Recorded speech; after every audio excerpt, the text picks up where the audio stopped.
Well, hello and welcome to the Profit Express. I'm Tim Healy, and I'm inviting you to join me each and every Wednesday so you can be prepared to win the battle for business.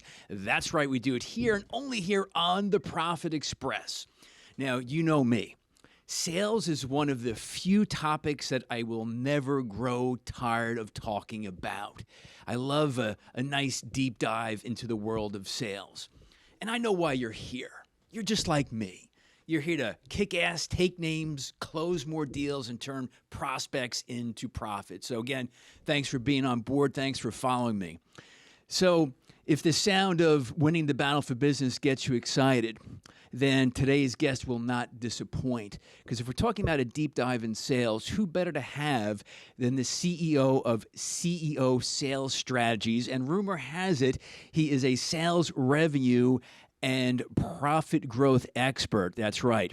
Now, before I have him on, I don't know what's more interesting about his story. As I was kind of digging into his bio a bit, the real story for me that I thought was kind of interesting is how it all started. He was a hustler from a very early age, making 25 cents a week sweeping floors, and I believe it was a family-owned business. Then he hustled his first business loan at the age of 13 with his older 20-year-old brother co-signing for him. And he had his first investment at the age of 15. It was a Ford Mustang, and that was before he could even drive. So fast forward a bit. Now he's in college and he's selling music equipment to the likes of Aerosmith and Billy Joel. Then he tries his hand at medicine, looks at his paycheck and realizes, well, hell, there's a lot more money in sales. So he bolts from that. And I know I'm just touching on some of the highlights and the milestones of his illustrious career. And now he's the CEO of CEO Sales Strategies, where his client roster is pretty impressive with the likes of Proctor and Gamble, to name one. And his strategies that we'll be talking about today have helped generate well over $600 million in sales for his clients. So like so many of my listeners, whether you're the sales expert, the sales manager, the CEO, the entrepreneur, the soon-to-be entrepreneur, we can't win the battle for business without having a firm grasp and a great understanding of what our sales strategies are going to be. So it is a real pleasure to have on board the Profit Express today, Doug Brown, again, CEO of CEO Sales Strategies. Doug, how are you today? Hey, Tim. Thanks for having me here. I'm good. Thank you very much. And thank you for taking me down memory lane. I appreciate that. Well, I was doing some research, and as impressive as, your current role is, I love a hustler. And you obviously started out pretty young hustling, so I respect that. Yeah. That I did. I was always, when my dad had us in there, all my brothers, we went the same way in the business. We started Right. young, Right. we worked our way through the business. And I don't know. He started us selling at like age 5.5. We'd be out in front of clients, and and I remember, my little 6-year-old brain. I was writing orders and looking at what we were selling, parts for. And then I was like, in my head, I was getting 25 cents an hour at that point. And in my head, though, we had a part that was like $10 and we'd sell it for 20. And I was like, I just did that in 8 minutes, and I just made what I make in a week, in 8 minutes. Right. So I don't know if my dad did that because he was wanting to really teach us that, or if he just got low cost labor. I'm not really sure. I didn't have a chance to ask him. He died a bit early. But it was a great experience, and I loved it. Well, listen, young kids, they can make really persuasive salespeople. So I think your dad he was onto something. Now, no, wait. So the family business, what kind of parts were you guys selling? So it was a electric machinery repair company. So we repaired industrial equipment and sometimes residential equipment, but mostly commercial and industrial equipment. So we were selling anything from rheostats parts to motor switches to capacitors to systems. Mm-hmm. And I remember when they were teaching me, they'd be standing over me and they'd be like, well, yeah, this is how you look up the part number and this is what goes here. And and here's how you calculate this. And the people, that came in, like the business owners, they were very patient with me. So they probably thought I was, cute or something. I'm, Yeah, like yeah. little kid, doing the numbers. But No doubt. and back then, I mean, a calculator was a luxury back then, right? So, Of course, yeah. I mean, we're talking in the 1967, 1968 when I was doing this stuff. Going back a bit. So, all right. So let me ask you then, whether it was growing up or even currently, do you have a sales mentor? Yes. Who is that? Yes. Alan Weiss. Alan's known as the consultant's consultant, if you will. Right. He's written, I think, 67 or 68 books on consulting. And so Alan's one of them. So Russ Whitney, I was on a call with him today. If you don't know who Russ is, Russ was a big training company, construction company, over $1 billion. And he was all over the infomercials in the real estate space, and time. You have to have a coach. Like if you want to be continuously growing and successful, we must have a coach. I mean, it's not even a You don't think it's an conversation. option? It's not No, even it's an really option. not, Yeah, because right. no, because we all get in our own space, right? I mean, it's like no matter how good you get, there's Right. always room for improvement. And without having other people who are looking from the outside in, we see it from the inside out. And, sometimes that's a great judge. And sometimes, we have our stuff that we all have, growing up from our childhood, whether it was good or bad or whatever, we carry it forth. And sometimes those are blind spots. Yeah. And, stuff that worked when you were a kid, or, in your 30s, when you get into your 50s, it doesn't work, or it doesn't work as well. So the first mentor you mentioned was Alan Weiss, I believe, if that was the name. Yes. Okay. Yes. So you've been following him. He's been a mentor of yours for, I assume, a number of years. Yes. What lesson has he shared with you that's had the biggest impact?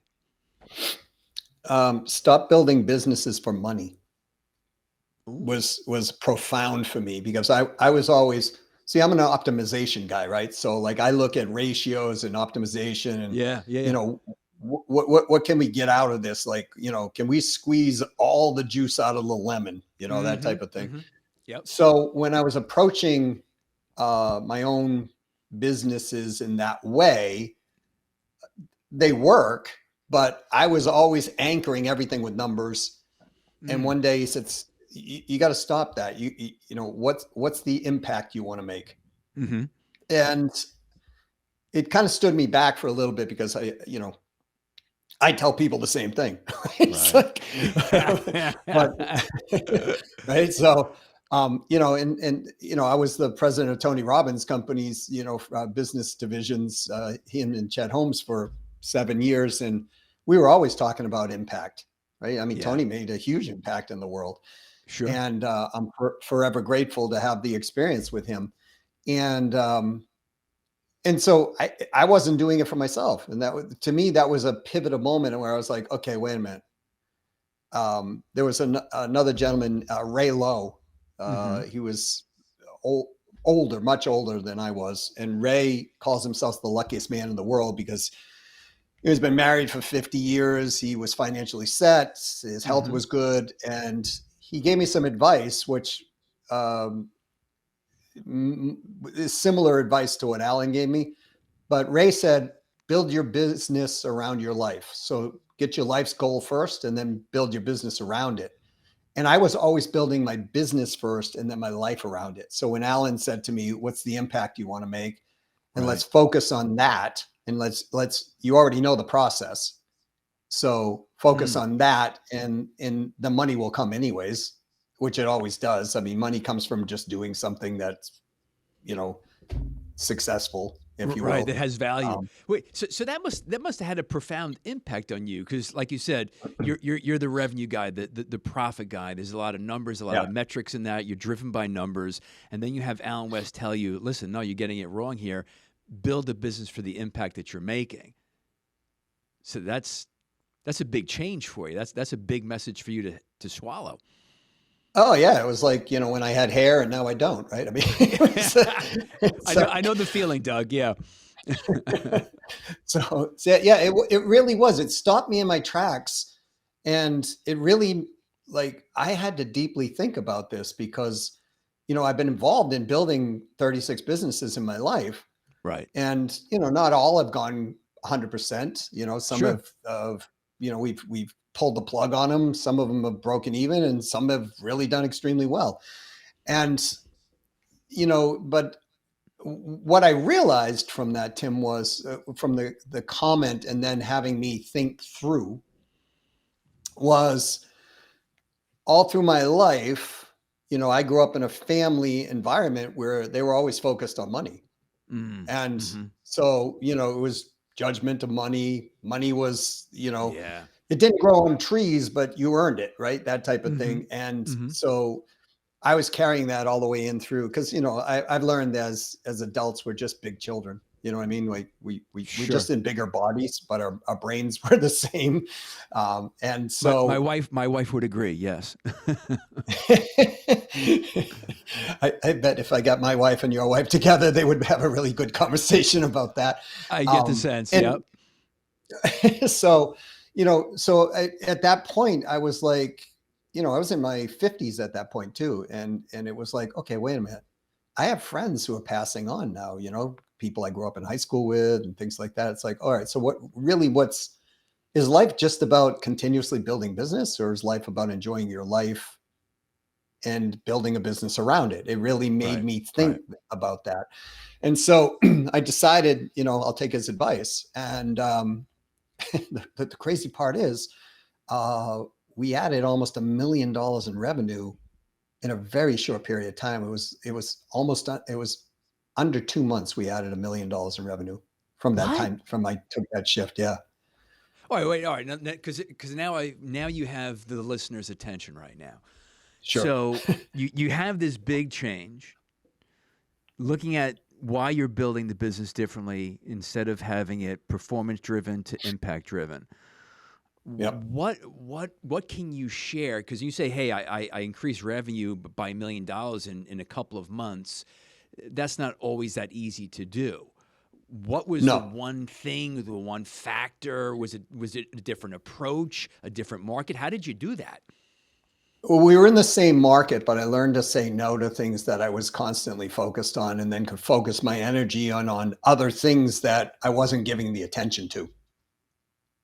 Such And as? so what ended up, so you, when you have clients sometimes, and you're doing it because you can and the money's there, Yeah, and I hear you. right?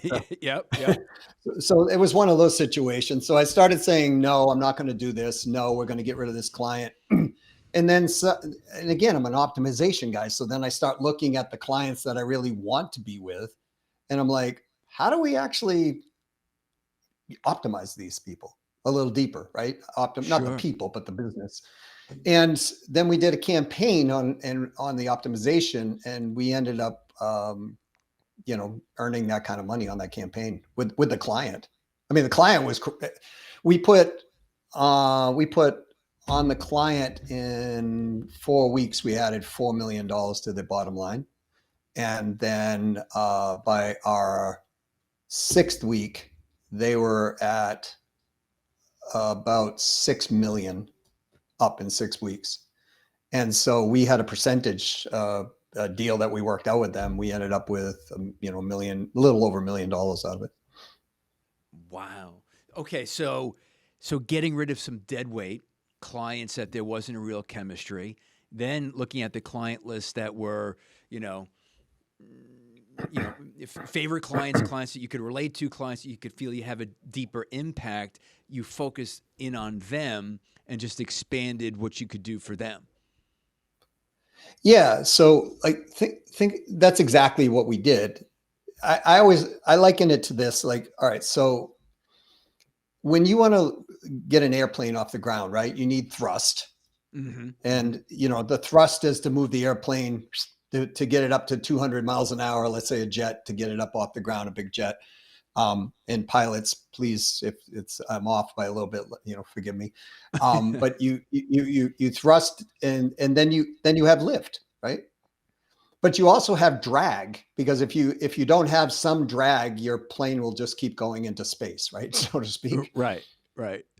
But when we have too much drag, it takes a lot more to get that thrust going and to get the lift off the ground. Mm-hmm. And so when we're carrying these emotional, client burdens that we shouldn't be, or we're doing things that we shouldn't be doing, we're adding drag to our plane, if you will. Right.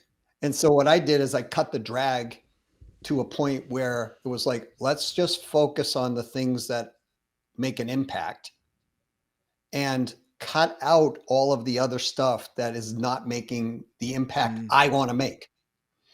And as soon as I did that, it opened up some space, and we said, okay, well, how do we make a deeper impact with these particular clients that we really want to work with? And then one in particular, we just happened to hit the right formula, and it literally added $1 million in a very short period of time to our bottom line, and a lot to them. Yeah, it's part of your deal. That's a great story. So now you said something that I want to make sure I got the quote right. You said you're a believer that knowing how to connect human to human is a future of sales and sales revenue growth. Now, before I get into the question, so that's the comment. Now, I myself and what I do at Healy Success Solutions, I agree wholeheartedly. But when I read it, I was a little bit surprised, because you're saying knowing how to connect human to human is the future of sales. But I can imagine some people listening to the show thinking that's an interesting comment, knowing, we're in the face of online sales, Sure. Sales chatbots, AI, and that's actually a look back, into sales, I don't say traditional sales, but, the belly to belly, the hand to hand approach to selling. Why do you think it's actually the future of sales? Well, because we have these tools, AI, chatbots, you named them, right? They dehumanize the human to human connection. Oh, yeah. Really. Yeah.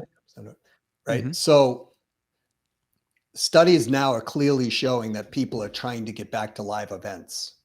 People are trying to get back to connect with human beings. And, so post-pandemic, right, when we all kind of couldn't do that. Right. Zoom took off, online, proliferated with apps and all kinds of things, which was, a wonderful thing. But what was happening is, happiness scores were dropping. Different things were happening on the human level. And with the continuation of this with AI, I mean, AI is a great tool. I love it. We use it all the time. No doubt. Right? Yeah. Of course. And what AI is going to do is make these things that were tedious and routine quick and easy. And so, I always tell people my grammar is terrible. Well, AI takes care of that for me. So certainly one of the benefits. Yep. Yeah. And my daughters, I mean, both of them are proficient. One of them was an English major, so they're forever correcting me. Right.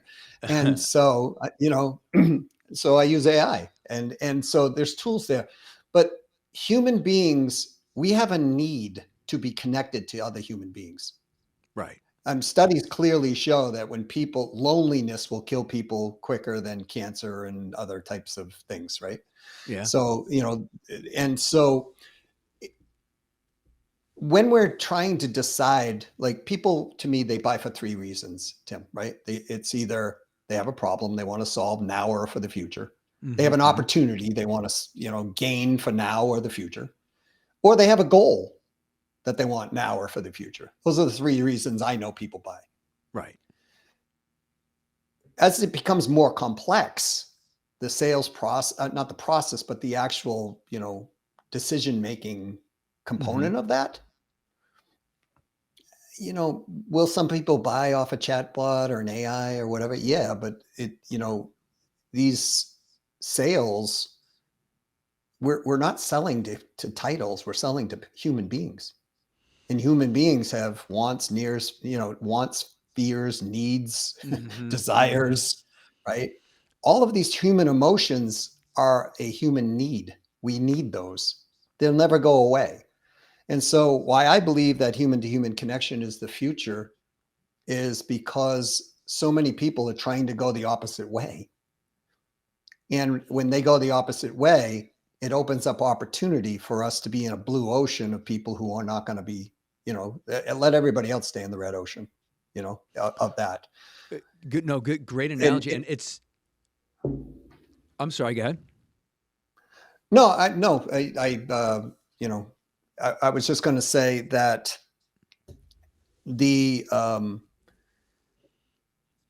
when we look at especially high end sales, hmm the majority of high end sales are still done today through peer referral. Right. So if we're trying to get into like large corporate business, the majority of that is done through human to human connection now.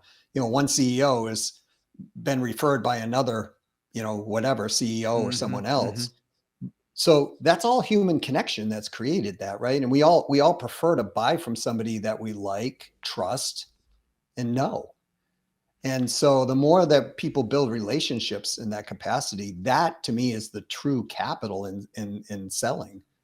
Because Well, listen. To me, it's refreshing to hear. To me, I'm in 100% agreement, and it's funny the timing of our conversation today, Doug. And today's guest, Doug Brown, he is the CEO of CEO Sales Strategies. And I'm looking into for my business to offer my clients a new project management software platform. So I'm doing the research, my assistant is helping me. And I won't use the name because one of them is a pretty popular platform, so I won't go down that path. So I go on, and the first thing, this sales, chat bot comes on. And I'm like, all right, I put in what are some of my needs? And they come back, it's like, yes, we can do that. The platform is great for that, et cetera, et cetera. And then I usually don't, but it was late at night. I was in a research kind of mood. So I was kind of engaging with this chatbot. And then all of a sudden, I said, can I speak to a human? Can I schedule a demo with a human? And they're like, well, and it was like the chatbot was going back and forth with me, and it became frustrating. And I started to get annoyed with the chatbot. And I said, very simply, yes or no, can I speak to a human? And they say, well, only for billing problems. I'm like, are you kidding me? So I'm going back and forth, back and forth, back and forth. And now here's another thing, because we're talking sales here today. They said, oh, yeah, we'd love to talk to you, but this conversation will only be up for 6 hours and then it'll get erased. So if I have to come back the next day, then I got to start all over oh again. gosh, So, yeah, so that's, and this is, again, Doug, this was a big company. So the long and short of it is I finally get a human to reach out and give me a Calendly, connection to link up with them. But it's so refreshing for you to say that human to human connection is the future of sales. And because of COVID, and there's been such a void of it for so long, people are actually craving it that it's a blue ocean opportunity.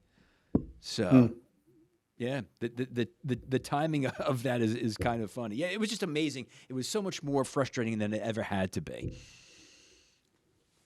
Now, you and I have had decades worth of experience in sales. I'd love to get your take. How have you seen sales? And it's a big umbrella.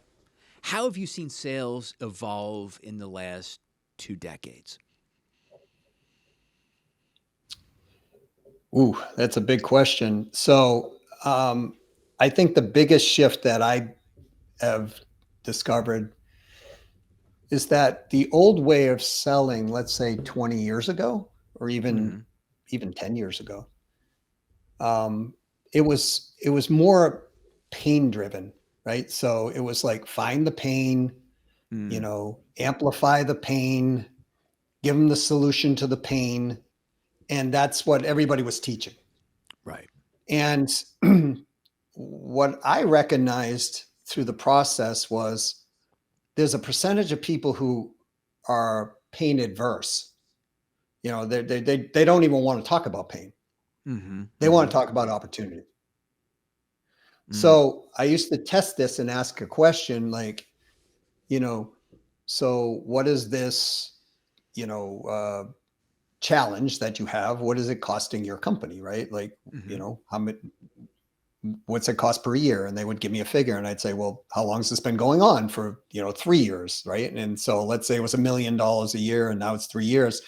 So you could ask the question like, okay, so so what, so that problem costing you $3 million, right? That's a $3 million problem. That used to be the old way of talking about it. You get at the pain, right? So, yeah. So now, I changed the language and started testing this because I'm an optimization guy, right? So I keep testing stuff. And so I would ask the same thing, but then I would say, well, do you see that as a $3 million problem, or do you see this as a $3 million opportunity? And, started looking at the metrics. And there was a large enough percentage of people, about 3 out of 10 who were looking at this as an opportunity. So in my brain, it went, okay, wait a minute. If we're talking about problems and we're pushing the pain problem, but they want opportunity, then what we're doing is we're actually pushing pain into an opportunity thing where they want optimism, not pessimism. And so that's going to scare them even more. It's going to create more fear. And it's going to, just like your chat bot was doing, kind of pissing you off, right? Exactly. So, and so I started adjusting the language when I heard the opportunity. I see this as an opportunity. So now we would talk about how the opportunity was going to resolve this challenge. And lo and behold, we started seeing more sales. We started seeing conversions go up, across our clients when we were teaching this process. And so I believe, and I still believe today, I believe back then it had shifted.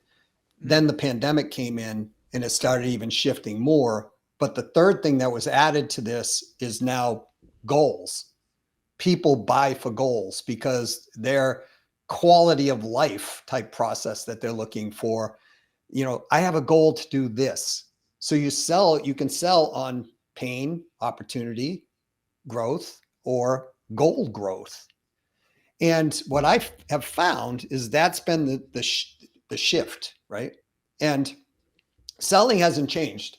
Selling is never going to, I don't think ever will change because we're dealing with humans. And quite frankly, I don't think human beings 300 years ago were any different than they are today. I do a lot of reading on, history, and the same problems, just different technology, right? I mean, you go back in, the days of the pilgrim, it was still, boy chases girl and, boy gets in trouble and girl's in trouble. And, it's the same today, right? Right. It's just back then, you didn't have cameras, everywhere, catching all of this, right? So it's kind of gone, of course, the feature benefit driven sales model that we have for so many decades in the 50s, 60s. Then it went to, everybody banters about consultative selling and the pain model, as you discussed. So really what you made was not trying to minimize it, but like a simple shift in perspective. Same problem. We lost $3 million, but do you see it as a problem or you see it as an opportunity? Right. Yeah. So what we're focusing on solution, right? So it's the solution to the X. Is it a pain driven, person, an opportunity driven person, or a goal driven person? And so now what we're doing is we're taking that same solution, just reframing it, and then we're amplifying that solution which solves that X. And then from there, what we're doing is we're getting them to resonate with that solution, and that's what they deem as value. Right. And so the more we can get them to resonate with that and amplify that resonation point, if you will, I know that's terrible grammar, you know, but the more we your can do, daughters will let you know that about, by the way, no, they in the definitely bad will. They'll be grammar. like, what did you just say? Like, Right. um, the more we can get them to emotionally justify Right. that part that they resonate with, then they're going to buy more readily. Because really, if you look at it, like, let's say we had a fulcrum in the middle and then we had a beam across, and it's like a teeter-totter, a seesaw. Yeah. On one side of that, in the middle is the prospect's brain, if you will, right? So on one side of it, is fear. On the other side of it is buying confidence. And what we want to do is we want to get buying confidence very high and fear very low. And so when we do that, they're buying. If they're equal, there's confusion. They're still in a small state of fear, right? But if the fear, when they come in, a lot of times the fear is much higher than the buying confidence. Right. So they're looking for us, and this is why I believe human-to-human connection, will prevail, is because they're looking for another human being to connect with, to help them justify, to move from that point of fear to neutral, and then from neutral to buying confidence. And so our job is to get that to happen as the selling entity or selling party. Right. So, and I love the scale analogy. The fear starts high, the buying confidence is lower. You need to flip those on end. So, since again we're still humans for now until that changes, so we're still humans, but the emotional component doesn't go away.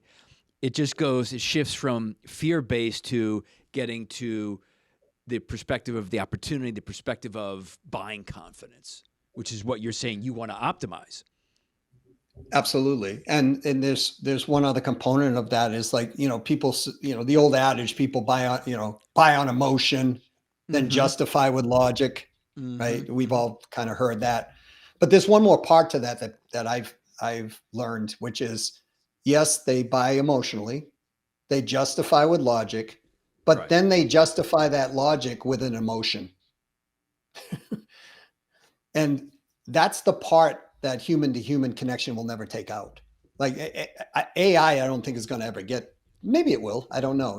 I mean, people have said the automobile would never replace the horse. It did. So we'll see. Yeah. Yeah.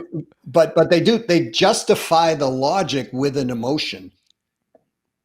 And when we're selling, this is important for people who are selling.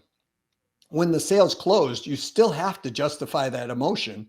Otherwise, you might get buyer's remorse out of that process. Yes. Yeah.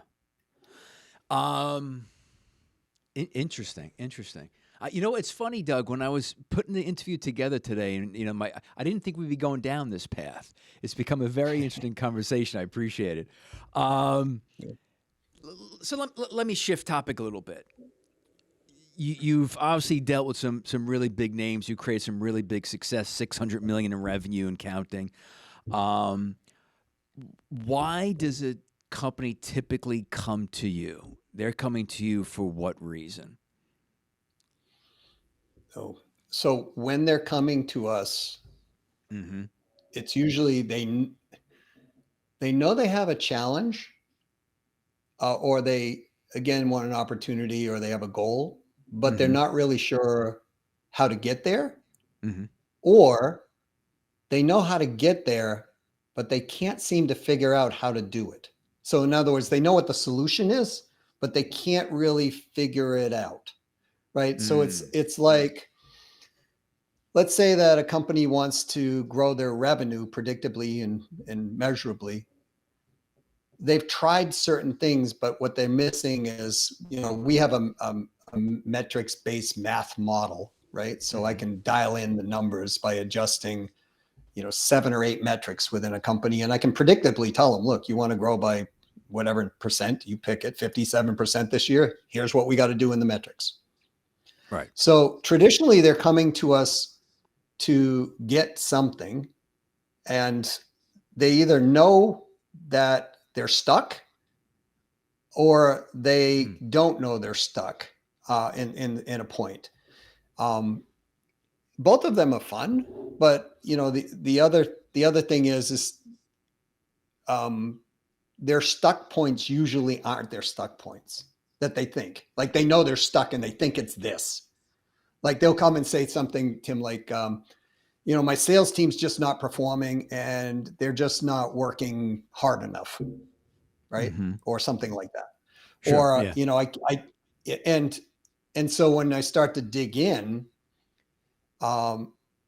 you will find things that, well, they can't work hard enough because the company's got some impedances that no matter what they do, they can't get past them, right? So like if the sales team ramps it up, for example, operations can't handle it. So what's happening is it's getting stuck in operations. And so many times the owner can't, or the CEO can look at it from a top-down perspective, but they're not in the weeds. So they don't know exactly what's going on. So there's different things that happen, but usually, we tend to, fix sales revenue growth problems. We make revenue growth predictable when it's unpredictable for most companies. And that's usually their big pain point. And there's usually a 1 or 2 or 3 trigger levels within that. I mean, wait. So let me jump into that. So the one of the key pain points is their inability to predict sales revenue, the lack of predictability. Yeah. Okay. Yeah, that's and they'll confuse it. So they'll say, "Oh, our sales teams, they're not either working hard enough, not effective enough, close ratios, etc." But that's typically, then you'll find something else perhaps that could be the real reason. So Okay. So I'll give you an example of one that just happened recently. They, I don't want any hate mail coming into us, so I'll be kind on this. But the one of the big mistakes that a lot of times companies make is they'll take their top producing sales reps and they'll make them sales managers. Yes. Right. Yes. Yep. And they're 2 distinct personality profiles. They look similar, but they're 2 different. Like a sales manager or a sales director's job is to grow the revenue of the people they're managing. And so that is about coaching and spreadsheets and numbers and forecasting and doing all this stuff for a team. Right. And it's about growing a team. A top producer or an elite producer, what we would call, the people that everybody go, well, geez, those are the superstars, right? They're not interested in growing the team. Right. They're interested in growing their own stuff. Yeah.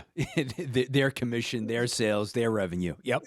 Right. And so when they become managers, they expect that personality profile is going to just change overnight, and they're not going to be thinking about their own commissions, or they're not going to be thinking, oh, wow, I'm only going to help the superstars that are already on the team because they're going to make me the commission that I want to make. Right.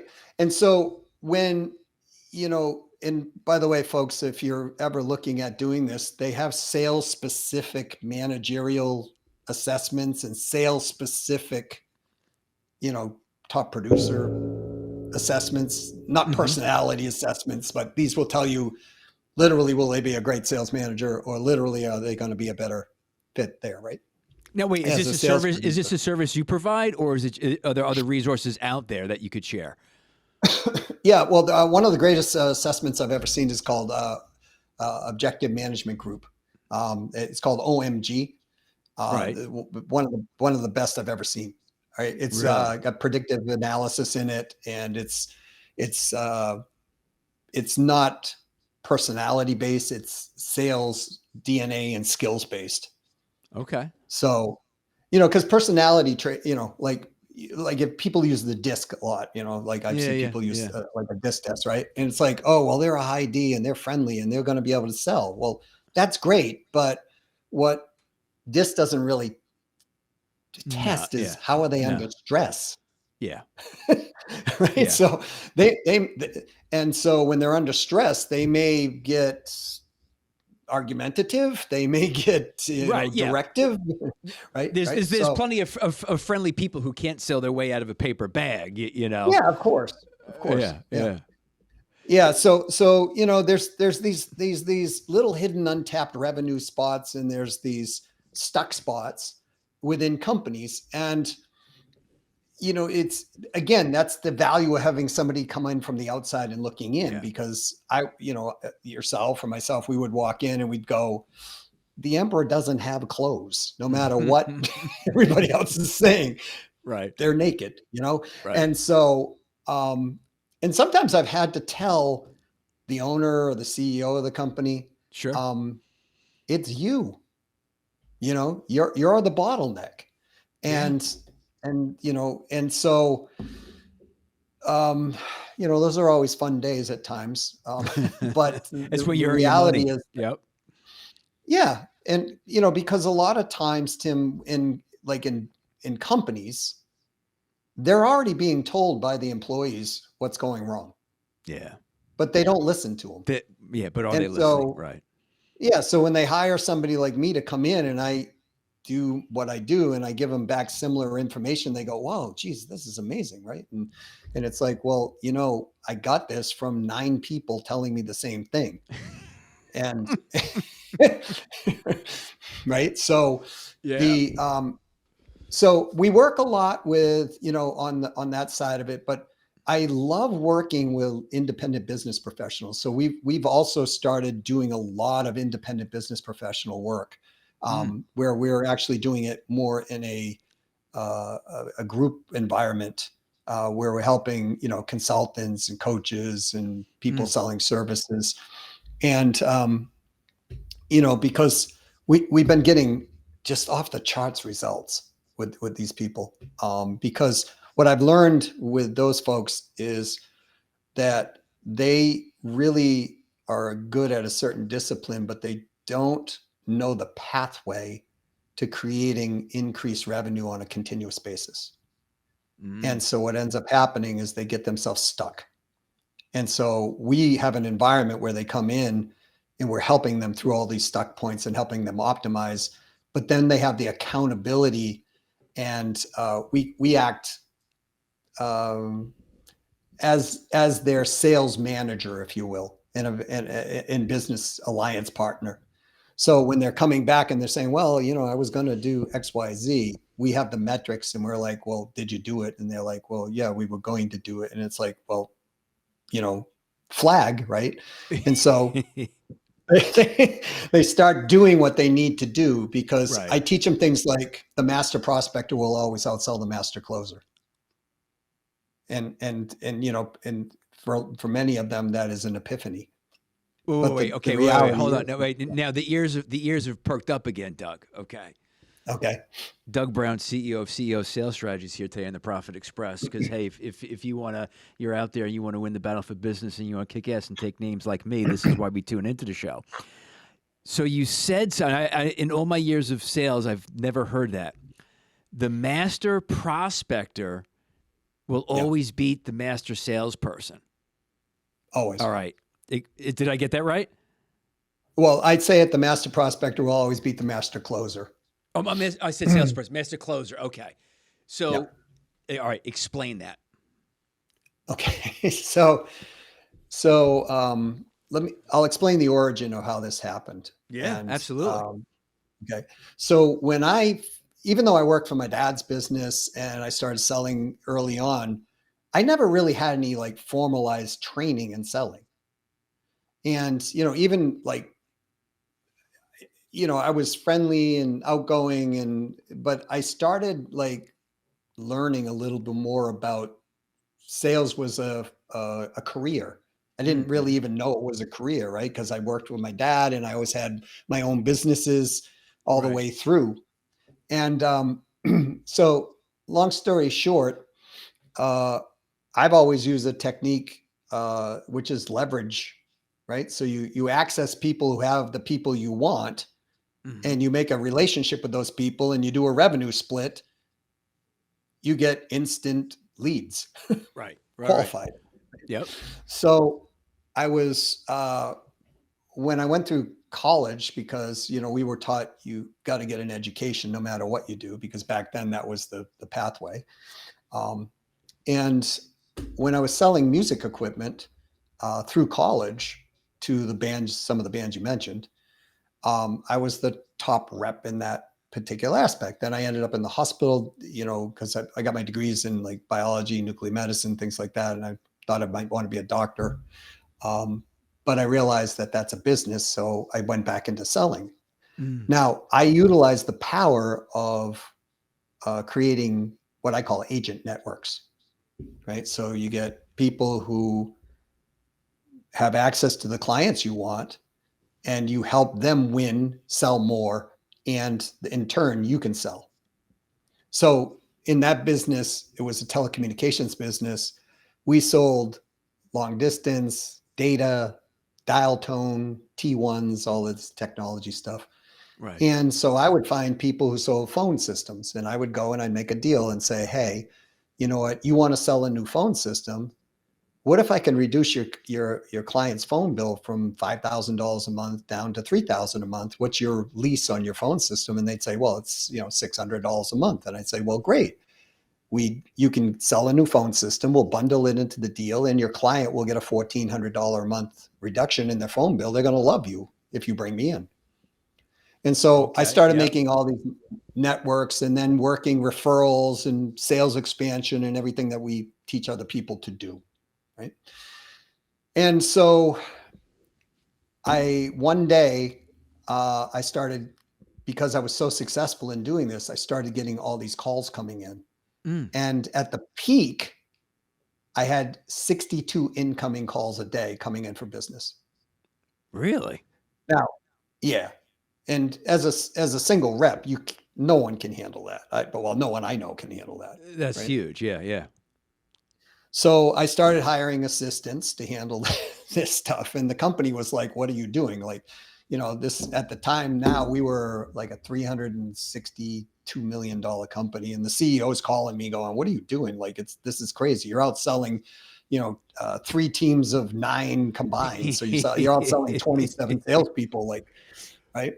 And so, and so what I realized was, there were a lot better salespeople in that organization than I was. I was never formally trained. So I decided maybe I should get formally trained. That's the first time I actually went to a Sandler sales course, right? Right. Started Yep. Yep. formally training in that, because the company itself didn't have any formal training. So it was kind of like I was just using all my business skills through the years and be able to talk with people on a business level. Mm-hmm. So the but I was outselling these master salespeople.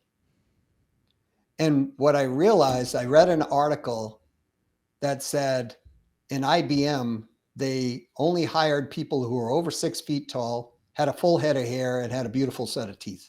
And I'm like, well, wait a minute. I'm 5'8.5". Right. You and Right. you So and I are unemployed, Doug. You and I would be unemployed in the world of exactly. sales at IBM. Yep. Right. We were never going to make it. And I'm like, and in my brain, and this is why we infuse, like in everything we do, we infuse mind shift. Yeah. Right. So we have a series of exercises that we just drop in, and this is part of the success of what we do. And so, because at that time I was like, oh wow, I'll never be successful at IBM. That means I'm probably never going to be really successful in sales, because that's the totem for, and then I was realizing, I'm like, wait a minute, I just outsold in 1 month 7 teams of 9 combined. Right. And I'm like, I'm winning all these awards. I'm making so much money that people actually were, kind of like, I don't know, they didn't like me because I was making so much money, right? Like I think it jealous. was Jealous is the word. Yeah. okay, yeah. So I mean, it was it was just like I was getting these huge commission checks, and in fact, Tim, it was like we had you would get like these uh, coupon bucks, right? So Yeah. they would do a like a what do they call them? Like you bid on these things, right, with your hmm coupon bucks, right? So the company would have like new TVs and new this and new that. And in fact, I had so many coupon books, I just bought everything, and I bought it and gave it to gifts as my clients, right? Because it's like there was there was just so Right. many, Right. Right. Right. right? I mean, it was like I remember one time I walked in this like I don't know, it was like a 50-inch television into one of my clients one time. I brought it, I had to hire a truck to get it over there. And I'm like, Yeah. here, this is just for you. And they're like, what?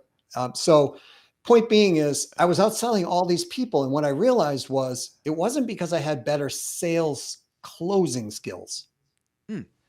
but what I was able to do was create a massive amount of volume of the ideal right fit buyer. And so that match.com thing on the beginning, Mm. right? Like that's kind of like, eHarmony and match.com. Yeah. That's Yeah. kind of Yeah. Yeah. their connection, right? They do all of these profile things ahead of time, and then they go, oh, well, all these points of value cross over. Let's put these people together. And that's why the magic, in my opinion, happens.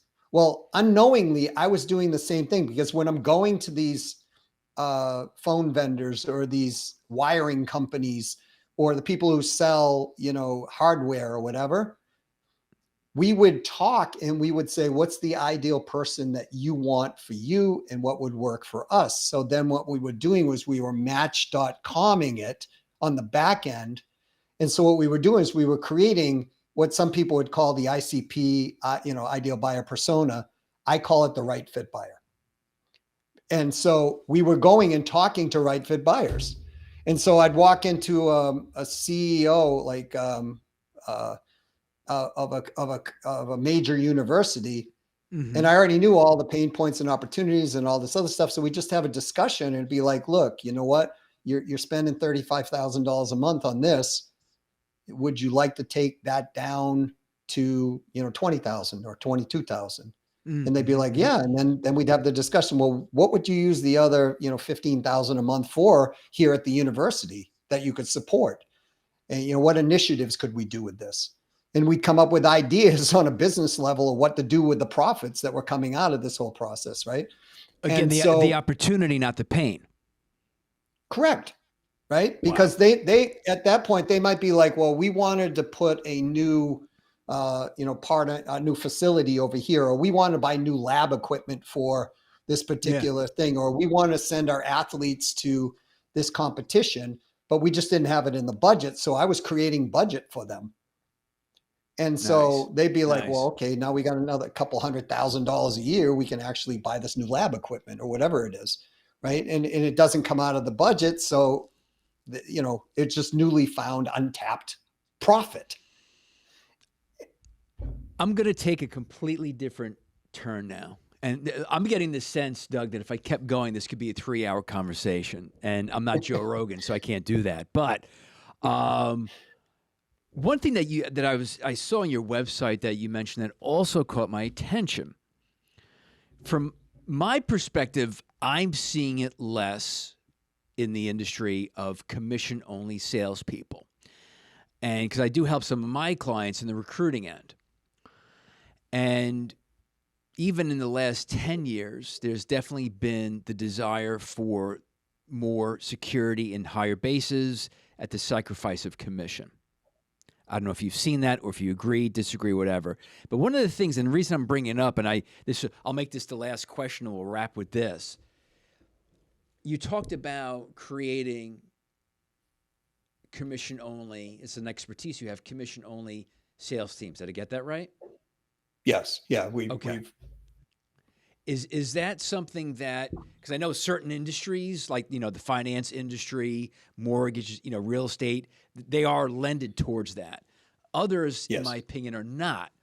So are you Yes. seeing, is it a trend? Is it an opportunity? Is it industry specific where you can grow commission only salespeople? Yeah. So to grow commission only salespeople, again, we must. Remember we were talking about the profile Yeah. before? Mm-hmm. Mm-hmm. So the challenge that most people have when they're trying to do commission only salespeople is they're trying to attract people that don't have that profile. Like true commission only salespeople understand if the opportunity is there, they'll make way more money on commission Mm-hmm. than they will on Mm-hmm. base salary. Right. So I'll give you an example. I was talking to a company out in California, and they were a well-funded startup, Mm-hmm. and they're hiring PhDs, highly technical people, to actually try to sell their high techy type, laser products, right? Mm-hmm. Mm-hmm. And they were paying these people like $140,000, $160,000 base salaries. Oh God. And Yeah. you know where this is going, right? Yes, I do. Yep. And they weren't selling, and they couldn't figure it out. And I said to him, so I said to the owner, I said, look, you're using investors' money. I'm sure that these investors are asking you these questions, like, what is going on, right? What the hell is And going on? Yeah. yeah, and he said, yeah, they are actually. And I said, well, you know, what makes you believe that you need a PhD in order to get into these accounts and close these? And he said, well, I've got a PhD, and everybody in the industry tends to have a PhD. Mm-hmm. And I said, okay, so what is that the reason you feel you need a PhD? And he said, yeah, that's just how the industry's done. I said, is it how it's done or how you do it? Right. And Right. he Yeah. said, Great question. Great question. right. And because the pain for him was he was afraid the investors were going to toss him out as the CEO of this Yeah. company, which Yep. they should have, Sure. right? Yeah. It Absolutely. kept going on. And the opportunity was that he could make the mark in his industry because he had a really cool technology. So I said to him this, I said, well, look, what's your biggest challenge? He's like, getting into the accounts. So I said, so Mm-hmm. do I need to have a PhD to be able to do that? He said, well, yeah. And I said, really? I said, so if I'm capable of actually generating leads and having conversations and being able to set appointments, and I can bring a PhD in with me, Mm-hmm. would that work too? And he was silent. He was like, right. And I'm like, so if I could do that, would you be willing to, because the commission structure was insane on top of this. I mean, at plan, it was like $600,000 a year. Oh And man. so there was a lot of commission in on this stuff. It's very high profit. And so I said to him, I said, look, would you pay somebody, 30% of the deal in order to do that, and then just pay your PhD? You only need 2 of them in your company now. So you Right. can get rid of about $1 million worth of salary. Right. And you could have these people penetrating these accounts, and then you have your PhDs actually helping close, because I get it. You want like peers of like minds, and that makes sense, right? I mean, if you're doing a multi-person sale and they got a chief financial officer in Yeah. the room, That you better makes have a chief sense. financial officer, right? That can make So, sense. Yeah. right. So you just need the right profile. There are plenty of people who go, okay, if I can get 30% of an average $200,000 sale, I mean, you run the I'll take that numbers, right? deal. I I'll mean, take that deal. yeah, Yep. 60. Right? Right. So Right. if Right. I want to make $600,000 a year, I need 10 sales a year. I'm willing to. Now, the thing is with commission sales that people don't realize is you for the most part, you've got to have a relatively short sales cycle. So, 4 months or less. And so when you have that, usually you can find commission salespeople. But the other thing you've got to do is tell them what the reality is. And when the biggest mistake that people make is they don't first sit down and say, okay, what is the actual profile of this person? What are the challenges they're going to run across here? And what are the opportunities? And how do we create an ad that shows not just the opportunity, but shows the challenges and challenges them in the ad to overcome that? It's basically, it's called a Shackleton ad, really, because the guy who I think he was going to the North Pole and basically, most of his crew died and all this, right? So he wrote an ad basically that said, men wanted for perilous journey, likelihood of survival, not as low, high upside and fame and fortune, right? I mean, this is probably the ad that Christopher Columbus wrote when he was like, I'm going to take you all on this ride, right? So there's a process to it, but the short answer is that we have to really get clear. What's the ego strength? What's the empathy we want? Are they a hunting skill that we need? And we've got to test for all of that and attract the right people. But no, commission salespeople are very much alive, and especially in certain industries, as you were alluding to before. I got a call today. I've got a person who I highly respect, and they're generating very high quality leads for actually in the insurance industry. Yeah. And they're asking me, hey, would you be willing to put a commission team together and, manage that process for us? And, the answer was yes. So, it's still very much alive. The training industry, anything that has high profit and a relatively short sales cycle is ideal for commission. That's the key. Yeah.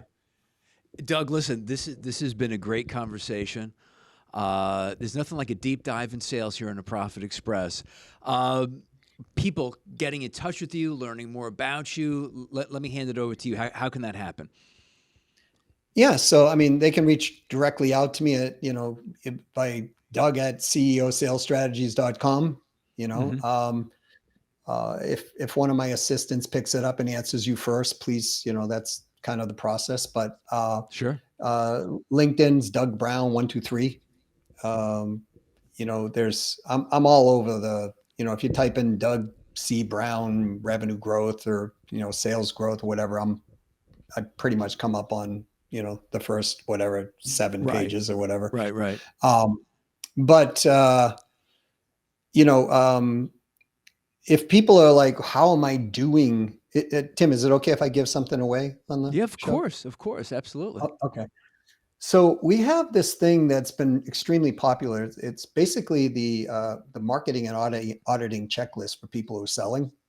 So if they go to CEO Sales Strategies /checklist, they can download this checklist, and it's a series of questions that will actually be eye-opening for most people on how are you doing, right? It's kind of a baseline of how you're doing.